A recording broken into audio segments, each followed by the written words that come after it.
pada tataran yang sama.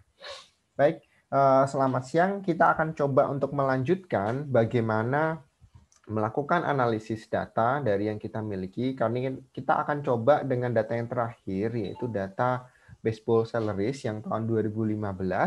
Nah, di situ kita masih dalam tataran untuk data deskriptif ya, di mana kita akan melihat pengolahan datanya. Kalau kemarin secara global, nah kita akan lihat apakah untuk pengolahan data kita itu bisa secara parsial. Ya. Secara parsial di sini artinya kita akan melihat apakah data yang kita miliki bisa tidak dilakukan analisis lanjutan. Ya. Nah, ini adalah data kita di awal. Kita punya data salaries, ya. Ada nama pemain, ada tim, kemudian ada positions, ada salary-nya. Nah, di data yang baru kita cuma mau ambil salary per player-nya saja. Di dalam salaries 2015, di sini ada berbagai macam positions dari pemain, ya. Misalnya ada catcher, center fielder, decide hitter, sampai yang third baseman. Nah, kita akan kelompokkan dari masing-masing posisi tersebut. Orang-orangnya ada berapa, kemudian ini ada rataan gajinya. Nah, yang pertama kita akan coba dari data seperti ini kita bisa mendapatkan apa sih gitu. Ini adalah data masing-masing posisi. Nah, yang pertama kita perlu lihat di sini adalah kita pengen lihat nih rataan gaji dari para pemain tersebut itu paling tinggi di mana. Kita bisa menggunakan statistik deskriptif. Langkahnya masih sama seperti sebelumnya. Kita masuk ke data analisis, nanti di situ ada yang namanya statistik deskriptif. Itu kita pakai terlebih dahulu nanti.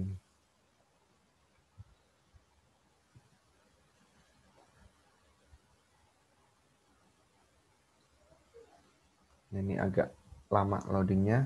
Jadi dari data tersebut kita akan coba nih deskriptif statistik ya. Kita lakukan analisis. Nah, kita masukkan semua data yang kita miliki di sini. Kemudian jangan lupa karena kita pakai label di atas, maka kita akan jelaskan mengenai informasi yang kita miliki. Ada labelnya di situ.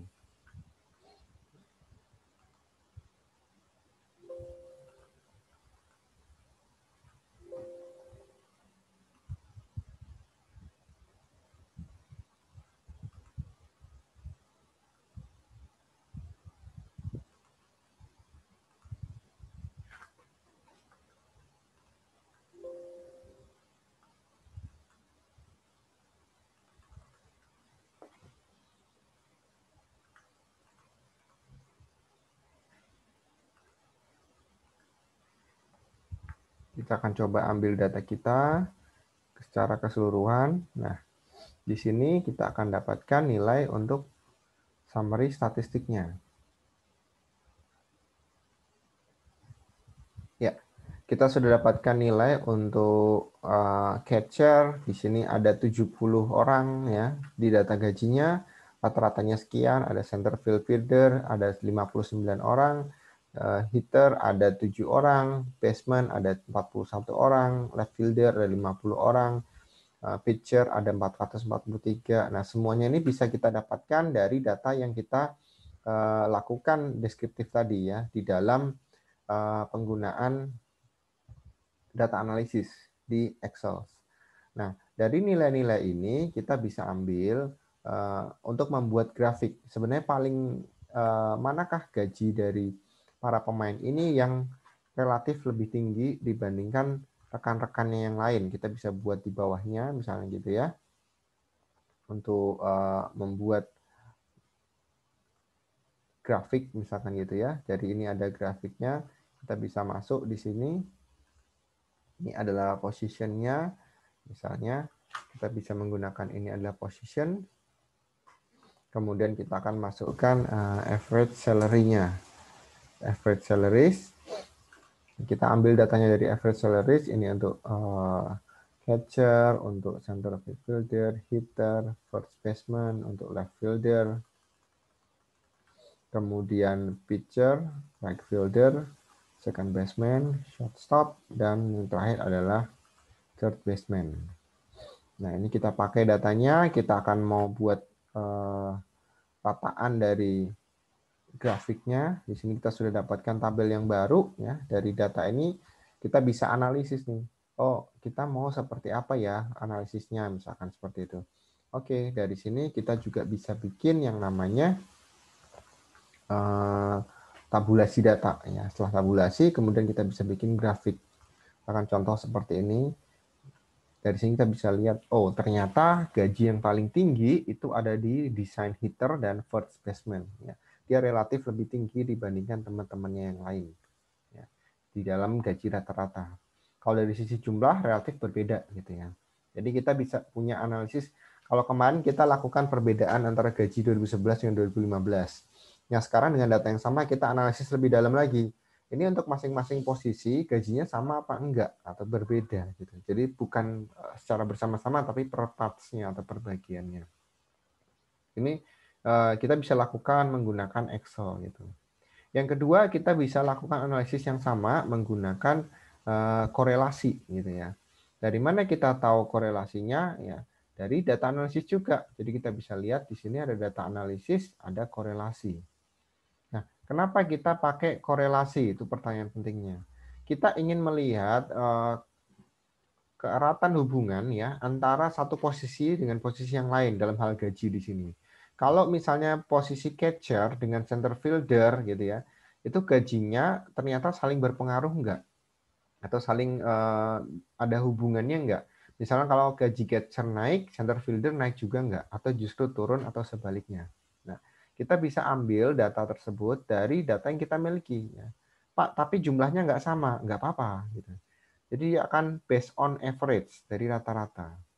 Sehingga dari angka ini nanti akan muncul korelasi dari masing-masing posisi, gaji dari masing-masing posisi. Untuk outputnya saya mau coba taruh supaya nggak terlalu jauh, kita pindahkan di tempat yang relatif dekat dengan analisis yang tadi, misalnya di sini. Ya. Nah, kita dapat nih nilai korelasinya. Oke, saya turunkan dulu ya.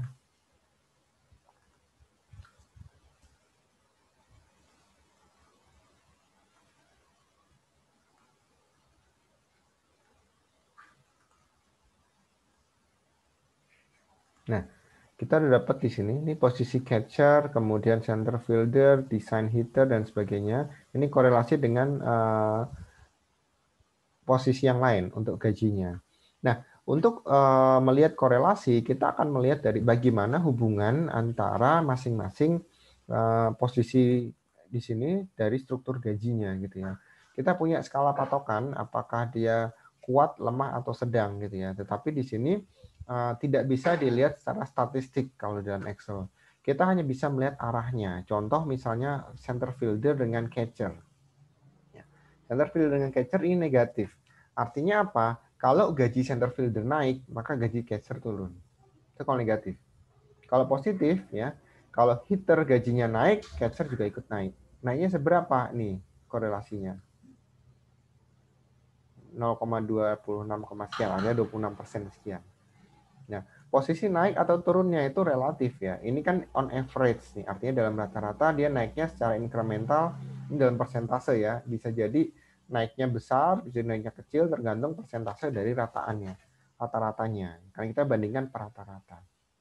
Nah, di sini kita bisa melakukan analisis apakah gaji di satu posisi pemain itu mempengaruhi gaji di posisi pemain yang lainnya. Tetapi ingat yang kita lihat di sini adalah plus dan minusnya saja. Ya. Apakah dia akan menaikkan gaji di posisi yang lain atau justru berdampak negatif atau menurunkan gaji di posisi yang lain. Itu untuk analisis di dalam Excel. Ya, ketika kita menggunakan Excel. Nah, untuk analisis lebih lanjut, biasa kita menggunakan aplikasi yang lain. Misalnya adalah SPSS. Dengan data yang sama, kita bisa pindahkan data tersebut di link yang saya berikan itu juga sudah ada di situ ya. Artinya di sini untuk data di SPSS itu sudah bisa kita lihat bentuknya sama ya, sudah tinggal diolah gitu kan. Ini posisi untuk catcher, center fielder, hitter, first baseman dan seterusnya sampai third baseman. Nah, analisisnya sama, kita akan menggunakan dua jenis. Yang pertama adalah statistik deskriptif, yang kedua adalah korelasi. Di statistik deskriptif kita tinggal masukkan saja analyze deskriptif, dan di sini adalah deskriptif statistik. Nah, kalau kemarin kita hanya melihat rata-rata dari salary 11 dan 15, kalau sekarang kita menggunakan salary dari kesemuanya tetapi per posisi. Sehingga nanti kita akan mendapatkan hasil, ya, di mana hasil yang akan kita dapatkan ini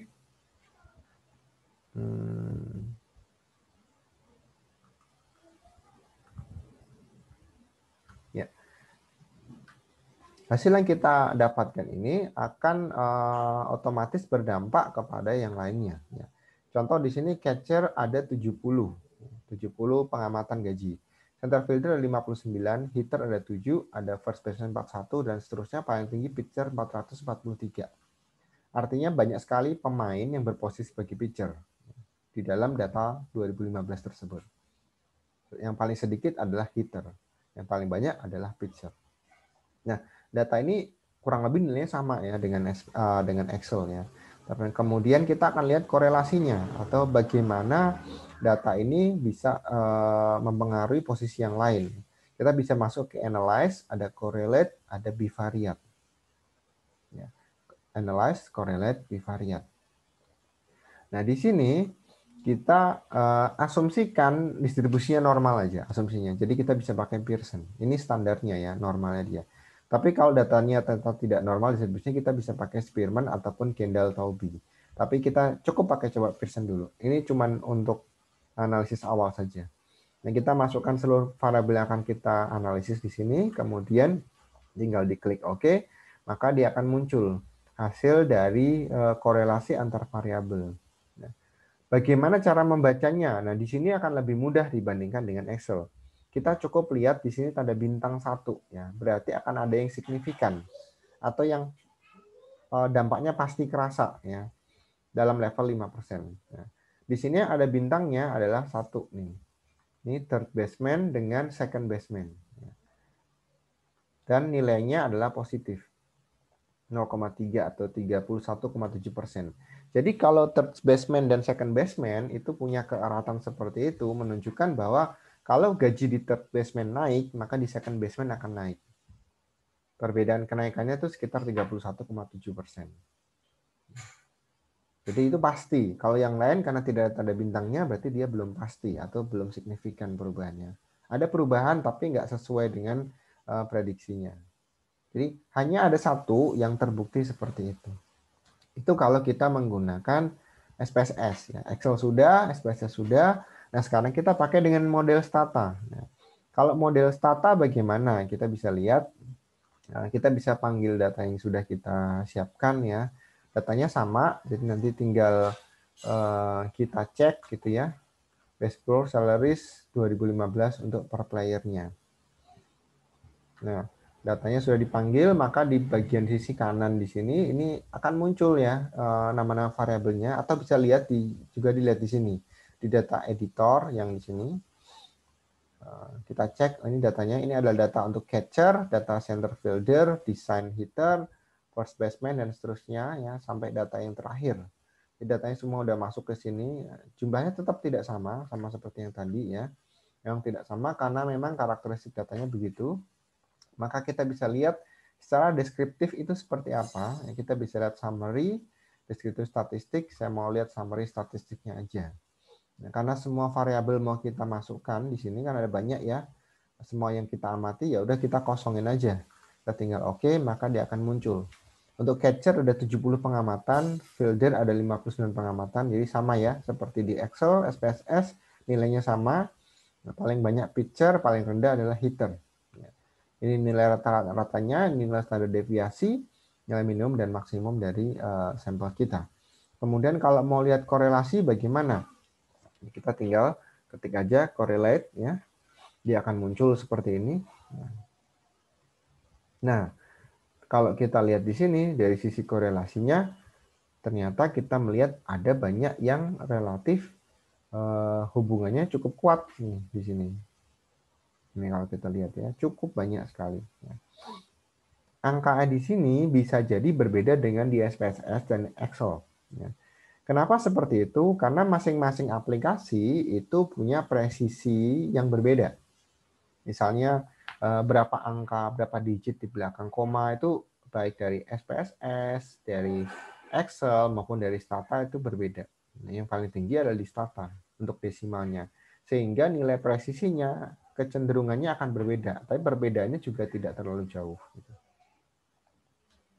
Itu yang bisa kita lakukan untuk analisis data lanjutan ya, menggunakan data salary di tahun 2015 untuk masing-masing pemain. Kita sudah coba pakai Excel, kita coba pakai SPSS, dan kita juga sudah coba pakai Stata.